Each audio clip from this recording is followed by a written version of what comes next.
I'm gonna pivot to introducing our first guest, James. James came across my social feed a few months ago, and some moments are captured by some artists, and they become iconic, and we feel James will be iconic at some point in time. We called him, he answered, and we chatted, and he said, yes, I'll come, and he has made a custom piece of art to share with you. So at this point in time, I'd love to welcome James Gerde.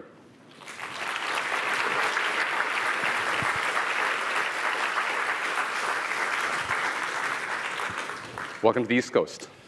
Great to see you, great to be here. We're gonna play a first piece of art for James that he shared with us, but this is our social meaning architecture on what it means to have art and music in the same place. All right, let's play this piece. With sound. While that's happening, what's been your journey to making this kind of AI art, James? So early on, I got into this about 2 years ago. I was working as a small-time filmmaker and photographer in Seattle, Washington, on the west coast of the States. And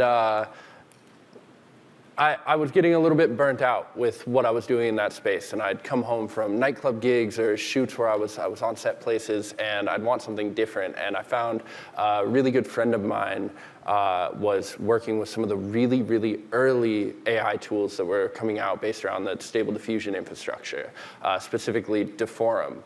And when I reached out to him about it, he sent me a link to a really weird put together Python Google Colab notebook.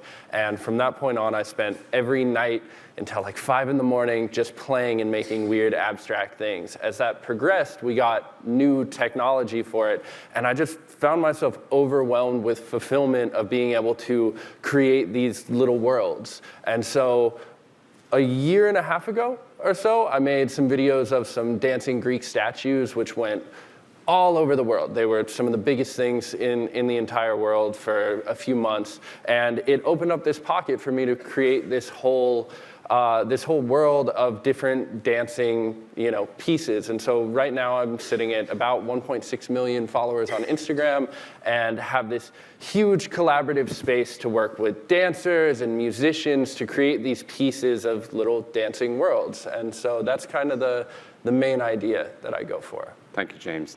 We had a personal connection on the quilt, the piece that you've made for us and for today's.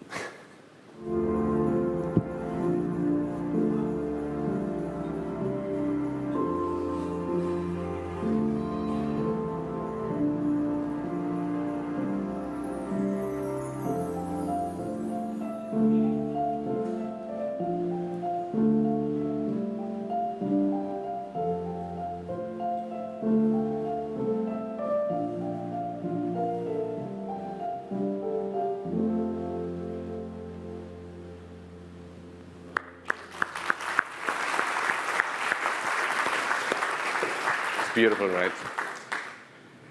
You're an artist, AI happened, and a big area of conversation has been about AI reducing art or eliminating art or making it less impressive.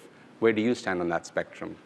So I have a background in film, VFX, graphic design, all of that, and I have never found as much fulfillment as I have with these tools. And I say tools because I think that they are best used in the hands of people that already do these things. Sure, anybody can hop on a Midjourney and make a picture and do that, but that's not what's going to take over the industry.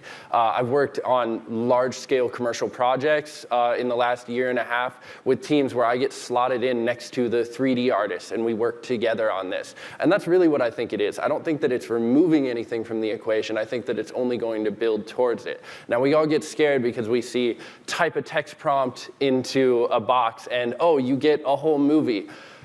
In the back end with this and with what I do, it's nothing like that. It's a much more complicated process. We're building out entire workflows. We're coding. We're creating all new things. And we're pairing it with 3D work, with 2D animation. I have friends that their entire goal is to take anime pipelines just to be able to add color to scenes, because taking away the tedium is what's really going to help bring new life to the industry. When movies take $500 million to make and studios don't want to take risks anymore, any little bit of help to speed things up and make it a little bit cheaper means that we'll see more risk-taking in the filmmaking and art landscape. The quilt is a personal connection for you. Yeah, so when I was first approached to come and speak and create this piece here, it was shortly after the passing of my grandmother, who my entire life I grew up around. She sewed and she made quilts very specifically. And so when thinking about a piece to make, it was immediately obvious to me that I wanted to do something to honor her. So I used some pictures of quilts as reference works while I was making this, of her quilts that I went and I took down when I was going back to her place a couple months ago.